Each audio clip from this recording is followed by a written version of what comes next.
welcome back to my channel and welcome to today's video where I wanted to answer the question, do mice make good pets? Now the answer to this of course is that it does depend. It depends on what you're looking for in a pet. Mice are not for everyone and it's really important to make sure you know what to expect before you go out and buy them or adopt them and bring them home. Now I do get asked this question by people that already own rats and they want to know if mice are as good as a pet as rats are. I wouldn't just go out and get mice because they look like tiny, smaller versions of rats, because although they do have their similarities, especially in appearance, there are some differences that do set them aside and make them different to own compared to rats. So if you're watching this and you are considering getting mice and you want to know whether they are the right pet for you, hopefully this video will clear some of those things up. But if you do already own mice and you're just obsessed with them as I am, or obsessed with one of the other pets, you might want to get a custom blanket with their face on. So this is a really cool custom blanket made by Fur Baby Prints, who are kindly sponsoring today's video. So they sent me this blanket with Orbit, my leopard gecko, on, and the whole process is so easy. You just send them a picture of your pet and they illustrate it for you to make a custom design on the blanket, and you can also pick the colour and the design of the blanket too, so the whole process is super simple and the end result is so cool. I think it's such a cool idea. Orbit, look, it's you. What do you think? What do you think?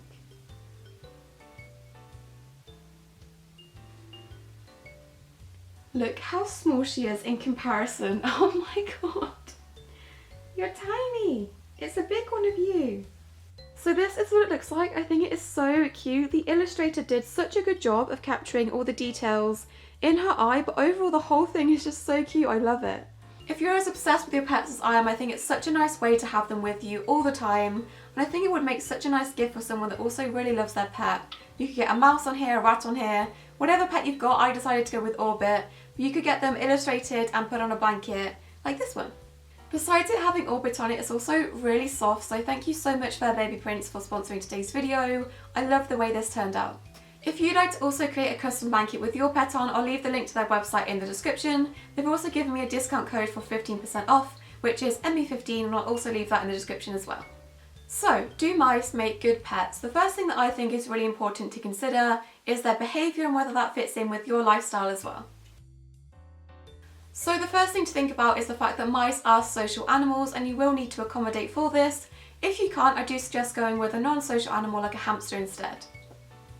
So keeping male and female mice is very different. I do have a whole separate video talking about the differences. I'll leave that in the iCards and the description, but male mice in short can be very aggressive towards other males. Even their own brothers, they can fight and kill them, so housing them is very different to housing females. So most people, because of this, do choose to house their male mouse alone for safety reasons, but the ideal situation for them to live socially as they're meant to would be to neuter them and keep them in a group of females, or to house them with African soft-furred rats. The problem with this is that some people don't have access to a vet that's willing to operate on an animal so small, or they don't have access to African soft-furred rats, so it's definitely something to keep in mind if you're thinking of getting a male mouse. Female mice, on the other hand, do need to live in groups. It's actually quite cruel if you house a female mouse by herself, and this does mean you do have to have a constant cycle of mice. Because of this, you will have to consider getting more mice at a later stage, just to make sure if some of your current females start to pass away, you're not left with a single female. If you do find yourself in a situation where you do have a lone mouse and you've decided not to own mice anymore, you will have to find someone else that does have a group of females and rehome that mouse to do the right thing for them, to make sure they can live socially as they're meant to. So when thinking about the behaviour of mice in general and whether that makes them a good pet for you, you do have to remember that mice are a prey species and that does make them naturally quite nervous. Due to the fact they are so small and so fragile and they can have quite a nervous nature, I really don't recommend them as a pet for small children. I do get some people ask me why their mouse hates them or why their mouse is not letting them touch them after many months of trying to bond with them, and honestly this is just sometimes in a mouse's nature. Your best bet if you want a really friendly mouse is to go to a reputable breeder that breeds specifically for a good temperament and for friendly mice, but even this is not a guarantee. Every mouse is a different individual and some mice will just not want to be handled at all, and most mice definitely will not just sit there and want to be cuddled, because that is not typical of mice. So I think this is just something you do have to accept. Some mice will not want to be handled at all and they may just be more of an observation pet, and I wouldn't go out and get mice expecting them to be really cuddly, because you may be disappointed and they may not be the best pet for you. So these are two of my mice, both from the same breeder, both the same age.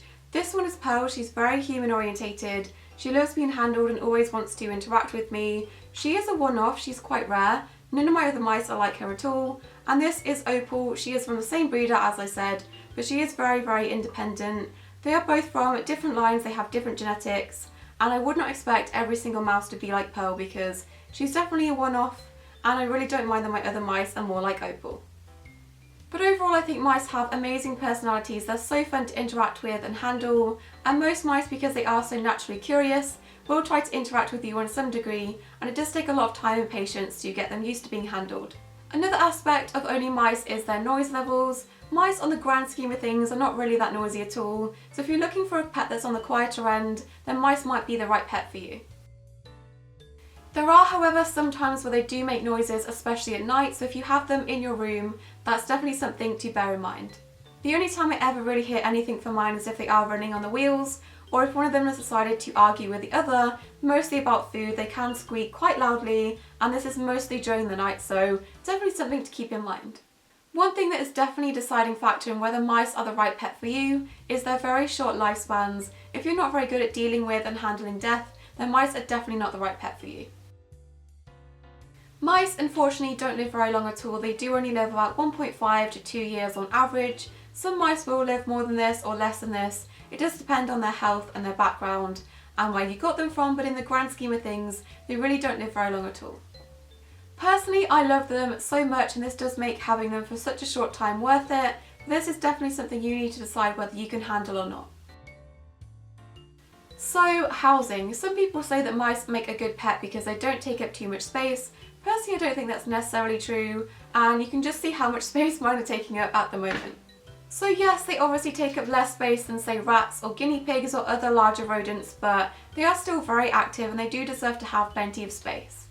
So don't just look at a space you have in your home and a tiny little shelf and think, oh, I can fit mice there, and go out and buy a critter trail or a 10-gallon tank, because mice deserve to have so much space. It's impossible to put everything they need for enrichment and to survive into a really tiny cage. I think generally because mice have been seen for such a long time as pests or as lab animals or just as food for reptiles that the standards for them are quite low, and I definitely think they deserve so much more space than most people give them. So I wouldn't go any smaller than a 20-gallon tank, preferably a 40-gallon, or a cage that's about 60 by 40 centimetres, preferably bigger than this if you can, because they will really appreciate the space.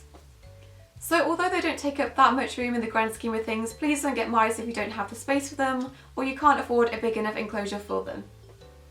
So another deciding factor in whether mice are the right pet for you is the smell. Mice are naturally going to have some sort of odour to them, and if this bothers you, then they might not be the right pet for you. So males do tend to smell a lot more than females, and I personally won't have another intact male for that reason.